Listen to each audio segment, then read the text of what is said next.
E aí, gente, tudo bem com vocês? Essa aula vai tratar exclusivamente sobre uma introdução à fitoquímica e à química de produtos naturais, que são coisas diferentes. De uma forma um pouco mais dinâmica, a gente vai tratar sobre temas mais fluidos aqui, sem se prender muito a conceitos gerais. A gente vai focar no que de fato é prático e necessário para se compreender essa disciplina. Então, bora lá! Vamos pensar numa planta agora, né? Peguei a cannabis, né? Que é tão famosa e tão discutida atualmente. Então vamos pensar na cannabis, na maconha. E quando a gente pensa em qualquer planta, a gente tem que ter em mente que ela é um ser vivo, assim como nós somos seres vivos. E assim como nós produzimos várias substâncias, as plantas também produzem várias substâncias. E dentre essas tantas substâncias que as plantas produzem, nós podemos nos interessar por algumas delas. Algumas que podem possuir efeito anti-inflamatório, antioxidante, antitumoral. Então, é necessário entender quais são esses compostos, quais são essas moléculas, para só assim poder descobrir de fato quais são as ações delas e como nós podemos usá-las, né? É o fato de manipular a natureza, usar a natureza ao nosso favor. Isso é um padrão evolutivo do ser humano. Nós evoluímos usando a natureza para melhorar nossa expectativa de vida. Tanto é que há poucos anos atrás nós vivíamos menos de 40 anos e hoje já passamos de 80. Então nós dobramos a nossa expectativa de vida e isso não é à toa. Isso é por conta de estudos, por conta da ciência e por conta de usar a natureza ao nosso favor. E o primeiro passo aí para entender o que uma planta tem que pode nos servir, pode nos ajudar, consiste basicamente em extrair esses compostos da planta. Então, no caso da cannabis mesmo, né, a gente pode pensar no óleo da cannabis. A gente pode pegar ali e extrair esse óleo, que vai ter uma série de compostos, né? É um policomposto, de fato. E várias moléculas ali com diferentes funções que podem ser ou não de interesse. No caso da cannabis, nós temos muito interesse no canabidiol e pouco interesse no THC. Então, é interessante que nós tenhamos um óleo com altos índices de canabidiol e baixos índices de THC. Só que para isso a gente precisa caracterizar. Essa é a terceira fase. A gente precisa extrair, depois de extrair, caracterizar para de fato descobrir o que tem ali. Então, no momento que a gente descobre o que existe dentro dos extratos vegetais, o que compõe a bioquímica das plantas, nós conseguimos avançar em conseguir entender o que aquela planta pode ser, o que ela pode representar no sentido terapêutico de fato. Então, basicamente, a fitoquímica ela consiste na descoberta, no desenvolvimento e na aplicação de métodos para isolar e caracterizar compostos bioativos. Isolar é tirar da planta. Caracterizar é descobrir que composto é esse. Beleza, gente? E desde que o mundo é mundo, as plantas sempre estiveram em contato direto com a sociedade e a sociedade sempre usou-as de diferentes modos. E com isso houve uma grande evolução. Desde os primórdios, nós temos relatos de pessoas usando a natureza de fato para se curar. No Egito Antigo nós temos papiros que mostram isso, né? A gente tem um pouco depois o papiro de Herbes e vários escritos da China e de várias outras culturas também que denotam esse uso de plantas medicinais com fins terapêuticos de fato. E não é raro a gente pegar pessoas mais antigas que de fato tenham esse conhecimento, que trouxeram nessa bagagem ao longo dos anos sobre aplicação de plantas para a saúde. Então, às vezes você está passando mal tal e vem alguém, um boldo aqui tal, ou alguma outra planta, uma terramecina, enfim. Então, essa cultura que está entranhável de fato na sociedade, sobretudo dos mais antigos, nós chamamos de etnobotânica, né? Que é a relação das pessoas, a etnobotânica é a relação das pessoas com as plantas, não só no que diz respeito à medicina, mas também a outras coisas, né? De fato, essa relação, essa troca entre pessoas e plantas, mas sobretudo está aplicado a partes medicinais. Só que, beleza, as pessoas usam plantas medicinais tal, mas será que de fato isso tem efeito? Tem alguma validação? E a resposta é depende.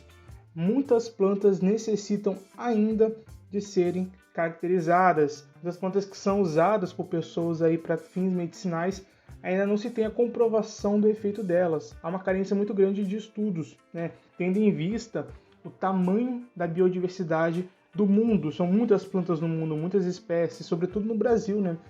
E ainda não se tem tantos estudos, e estudos tão aprofundados. Mas é possível sim estudar e validar o uso de plantas medicinais, e muitas plantas já foram caracterizadas bioquimicamente, geneticamente, e já são exploradas dentro do ponto de vista científico também, além desse aspecto cultural, né, da etnobotânica. E esse fato de estudo, né, esse ato de estudo, nós chamamos de etnofarmacologia. Não botei o nome aí, mas é igualzinho, só trocar o botânica por farmacologia, mesma coisa. E nisso a gente dá início, né, às pesquisas em produtos naturais, que é um ramo muito importante hoje da química orgânica. Lógico que isso não está só entranhado na química orgânica, isso se expandiu para ciências farmacêuticas, se expandiu para várias outras áreas, como a biotecnologia também. E vários estudos são feitos hoje no que diz respeito a produtos naturais. Vários. Então, no momento que a gente extrai, como a gente já viu, né, a gente extraiu, a gente caracterizou, a gente sabe o que tem na planta. Então, a gente começa a estudar esses compostos. E existem basicamente 4 tipos de estudos que podem ser realizados com esses compostos. O primeiro tipo de estudo diz respeito aos estudos in silico. É um nome um pouco diferente, né, mas se escreve como se fala mesmo. E os estudos in silico nada mais são do que estudos computacionais, onde nós podemos utilizar ferramentas aí, computacionais para prever toxicidade de plantas. Então a gente extrai uma molécula lá, a gente sabe qual é a molécula, a gente caracterizou, então a gente joga essa molécula no software e esse software consegue dizer para a gente quais são as probabilidades dessa planta gerar câncer, dessas plantas serem hepatotóxicas, nefrotóxicas, e também de serem protetivas, né? Qual a probabilidade dela se ligar a determinados receptores, quais são os tipos de interações que ela pode fazer, né? A parte mais de química medicinal, e de uma forma geral como que essa planta ela vai se comportar quimicamente, fisicoquimicamente. Então a gente consegue ter um parâmetro geral sobre a espécie, sobre as moléculas e partículas, né, também. Nós extraímos essa planta somente a partir de ferramentas computacionais. Isso são testes in silico. Além deles, nós também temos os testes in vitro, que nada mais são do que conduzir esses ensaios, os mesmos ensaios que a gente pode fazer in vitro, né? Por exemplo, quero testar se uma planta ela é anti-inflamatória, supondo, né? Se ela tem propriedades de inibir COX-1 e COX-2. Então eu consigo testar in vitro, in silico, né, no computador lá, se ela consegue ter esses padrões de interação, e eu consigo depois transportar isso para estudos in vitro e testar em cultura de células, por exemplo, ou de outras formas também, se essa planta tem, se essas moléculas da planta têm essa atividade anti-inflamatória, ou antioxidante, ou qualquer outro tipo de ação. Outra forma de teste também são os modelos pré-clínicos, né, que são em ratos, ou podem ser em outros animais também, mas hoje em dia é mais comumente feito em ratos e em camundongos. E são modelos aí prévios, né? É a primeira parte aí de estudos um pouquinho mais avançados para testar em humanos. E finalmente, quando a gente tem bons resultados in vitro, bons resultados in silico e bons resultados em testes com animais, né, os testes pré-clínicos, aí sim nós podemos dar sequência nos estudos e testar em seres humanos, de fato. Aí vem aquela pergunta, todos os produtos naturais, todos os fitoterápicos, por exemplo, esses compostos vegetais, passaram por esses testes? A resposta é clara, não. Muitos precisam passar por muitas validações ainda. Alguns já estão em consumo, né, da população, mas não sofreram qualquer tipo de teste em animais ou qualquer tipo de testes em humanos mesmo. Foi feito apenas estudo de relato de experiência, né? Pessoas que tomaram, por exemplo, um clássico aqui, morosil, né? Um composto vegetal, né? Extrato vegetal, para favorecer o emagrecimento, né? Muitas pessoas tomaram, alegaram que emagreceram, foi feito acompanhamento e a partir desses resultados validados é liberado. Só que não é feito um estudo de fato mega científico ali em cima. Então há uma certa carência no que a gente tem no mercado hoje, no que diz respeito a estudos com fitofármacos. Depois a gente vai ver esses conceitos um pouco mais detalhadamente. Mas no geral ainda se tem muito a estudar, Muita coisa a ser desbravada ainda e descoberta. E cabe a nós, como futuros, de fato, profissionais, poder fazer isso e conseguir elucidar muitas coisas que ainda são ocultas para os dias de hoje. E o que são, né, produtos naturais? Muito se fala sobre produtos naturais e tal, e normalmente a gente associa essa frasezinha, né, produtos naturais, a plantas. Vem de planta natural. E isso não é mentira, isso é verdade. Porém, não é apenas isso. Produtos naturais são produtos que são advindos de qualquer matriz natural, que podem ser tanto orgânicas quanto inorgânicas, né? Ou seja, uma matriz inorgânica, rochas, nós podemos extrair compostos de rochas, compostos inorgânicos, e esses compostos podem ter ação farmacológica, uma ação que nós esperamos. Também podemos extrair de animais, o exemplo do porco, né? Que era antigamente extraída a insulina, né? Hoje em dia é um processo que ainda é feito, eu acho que é, mas é menos comum. Hoje em dia, por exemplo, já é feito com bactérias. Se induz, né, a produção de insulina em bactérias e essas bactérias produzem, né, esses compostos. Também já foi vários fármacos, penicilina, por exemplo, é oriunda de um metabolismo bacteriano. Mas, além de tudo isso, também pode-se extrair produtos naturais, compostos naturais de plantas. Então, quando a gente fala de um produto natural, a gente está falando de compostos orgânicos e compostos inorgânicos, coisas que vêm da natureza. Aquilo que é criado por Deus, digamos assim, ou pelo Big Bang, a seletividade da evolução aí. Você escolhe aí. Mas qual é a grande questão? Produtos naturais não se atém apenas a plantas. Isso é muito importante, porque quando a gente fala de fitoquímica, a gente está falando da química das plantas. Quando a gente está falando de química de produtos naturais, a gente está falando da química, o estudo químico de tudo que compõe esses compostos de fato naturais, que não sofreram nenhuma intervenção humana direta. Outro conceito muito importante, né, desse aspecto de fitoquímica é o de fitoterapia. Por quê? Muitos desses compostos que são extraídos de matrizes vegetais acabam sendo aplicados de forma terapêutica, né? O grande objetivo principal hoje de estudo de plantas medicinais é justamente associado a isso. Então a fitoterapia, ela entra como a aplicação. Fitoterapia nada mais é do que a área de terapêutica justamente usada para aplicar plantas medicinais com o fim de se obter resultados em saúde, né? Seja de prevenção, de tratamento, né? Então, independente do caso, a gente está tendo ali a aplicação de plantas, de fitoterápicos, né? Então a gente está tendo uma fitoterapia, uma terapia baseada em compostos fito, né, plantas. Alguns outros vários conceitos aí muito importantes para a gente entender fitoquímica, né? Planta medicinal. O que é uma planta medicinal? Planta medicinal é qualquer planta que tenha propriedades medicinais. Então, se ela tem uma propriedade ali anti-inflamatória, antioxidante, antiemética, antitérmica, não importa, é adaptógena, qualquer planta que tenha qualquer característica que possa fornecer saúde, prevenção de saúde para um ser humano, ela é considerada aí uma planta medicinal. Droga vegetal. Quando eu pego essa planta e eu levo ela ao processo de secagem, né, eu estou gerando uma droga vegetal. O que é isso? Uma droga vegetal nada mais é do que, de fato, um insumo ali. Eu vou ter concentração dos metabólitos da planta. Então a gente já viu que todas as plantas produzem substâncias químicas assim como nós produzimos. Então, grande parte da constituição de uma planta é água. No momento que eu seco essa planta, eu estou tirando água e aumentando a quantidade das outras coisas, né? A concentração das outras coisas que estão ali. A recomendação, por exemplo, é que quando se vá fazer chás, se utilize drogas secas, né? A droga vegetal, porque ali tem uma maior concentração de ativos e, consequentemente, essa maior concentração de ativos favorece, né, que você tenha mais biodisponibilidade no final das contas. Então a planta está fresca, está lá no pezinho, bonitinha, eu tenho uma planta medicinal. Tirei essa planta, botei numa estufa, por exemplo, ou deixei secar naturalmente. No final eu tenho uma droga vegetal, né?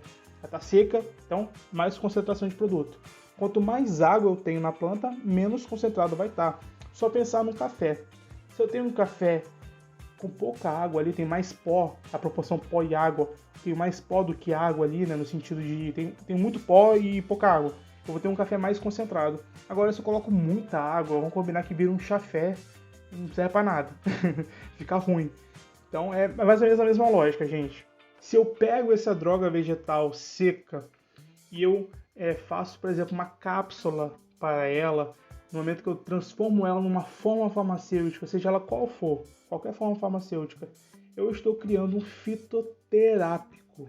Então, fitoterápico nada mais é do que isso, a droga vegetal numa forma farmacêutica, né? Junto de insumos, né, que podem ter também, né, que adjuvantes farmacotécnicos e também alguns recipientes ali, de forma geral. Já fitofármaco, que é o que está aí no slide, fitofármaco é já quando eu tenho um processo mais de industrialização, de fato. Eu tenho um fármaco, né, que é originado de uma planta. Então, por exemplo, a morfina.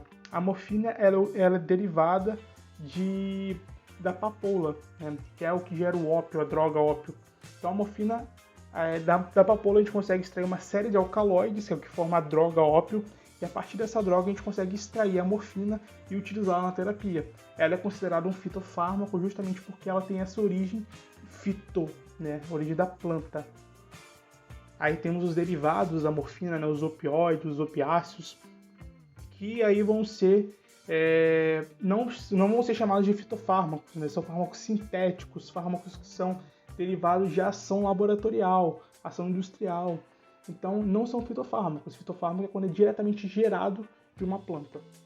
E é um composto isolado, nunca vai ser um composto multi, né?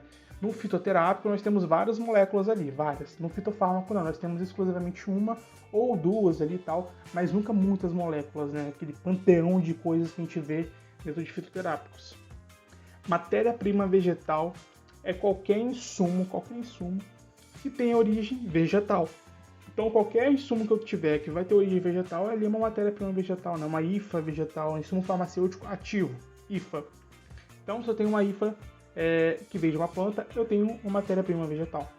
Se essa IFA veio de uma outra fonte, por exemplo, vou dar um exemplo meu, eu estudo óleo de rã. Se eu tenho o óleo de rã ali, ele é um insumo, e esse insumo ele é originário da rã, obviamente ele não é uma matéria-prima vegetal, porque a rã não é uma planta, certo? Só que ele é um princípio ativo natural. Porque produtos naturais incluem animais, o óleo não sofreu nenhuma modificação, então esse óleo de rã ele é considerado um princípio ativo natural. Extrair um composto de uma planta, um extrato bruto de uma planta, de uma, sei lá, da cannabis mesmo. Ali eu tenho uma matéria-prima vegetal? Tenho. E essa matéria-prima vegetal também é um princípio ativo natural? Sim, porque a planta ela também é de origem natural. Então, se eu estou falando de compostos naturais, eles podem ser classificados tanto como matéria-prima vegetal quanto princípio ativo natural, né? Ambos os casos. Quando eu estou falando de uma coisa que vem de uma bactéria, de um porco, de um animal qualquer, né? De uma rocha, então aí já não posso mais classificar como vegetal, né? Apenas como natural. Por fim, nessa listinha de conceitos aí, né, a gente tem drogas derivadas. Lembra que a gente falou agora há pouco sobre os derivados da morfina, né, os opioides? Justamente isso, gente. Qualquer droga que seja derivada por ação sintética ou semissintética de algum insumo vegetal, nós estamos falando de uma droga derivada, beleza? E para finalizar, só vou citar aqui algumas políticas nacionais, né, que incentivam muito, né, e defendem algumas questões relacionadas à fitoquímica e à fitoterapia. A primeira é a Política Nacional de Práticas Integrativas e Complementares, né, que vai reger uma cacetada de coisas, como, por exemplo, a homeopatia, mas também a fitoterapia, né, a acupuntura também, enfim, várias coisas. E duas coisas são muito importantes relacionadas a essa Política Nacional de Práticas Integrativas e Complementares. Primeiro é a Lei 2.821 de 2019, que ela atualiza, né, uma lei lá de 1998, se eu não me engano, que é muito importante, né? E uma portaria, né? Portaria 971, de 3 de maio de 2016, que ela de fato vem regulamentar, né? Então essas duas aí sempre vão andar juntas e são muito importantes quando a gente vai falar de fitoterapia, que está intimamente ligada com a fitoquímica, gente. E outra lei muito importante para se saber tratando sobre fitoquímica é a Lei do Patrimônio Genético e da Biodiversidade, não só sobre a fitoquímica, mas sobre toda a química de produtos naturais também. Por quê? Ela diz respeito ao patrimônio genético, que é nosso, nacional. Então, tudo que é de origem natural, no caso, né, tem que estar categorizado, né, geneticamente. E isso é uma forma de proteger e de entender, né, buscar sempre conhecer mais sobre a nossa biodiversidade. Então, cada bactéria, cada planta, cada ser vivo, de uma forma geral, que tem no nosso país, tem no nosso território, ele tem que ser caracterizado ali. E toda caracterização que tiver tem que ir para essa biblioteca, esse acervo, né, sobre genética, porque é muito importante a gente ter essas caracterizações para conseguir fundamentar estudos e melhorar cada dia mais e mais as nossas evidências e pesquisas, de fato, nesse campo fitoquímico e de química de produtos naturais, de uma forma geral, aqui agora. E é isso, gente. Essa foi a aula de hoje. Daqui a pouco eu vou lançar outras, né, tratando diretamente sobre a bioquímica vegetal, princípios bioquímicos vegetais, sobre fotossíntese, enfim, também sobre métodos de extração, métodos que podem ser utilizados aí para identificação e também um pouco sobre fitoterapia.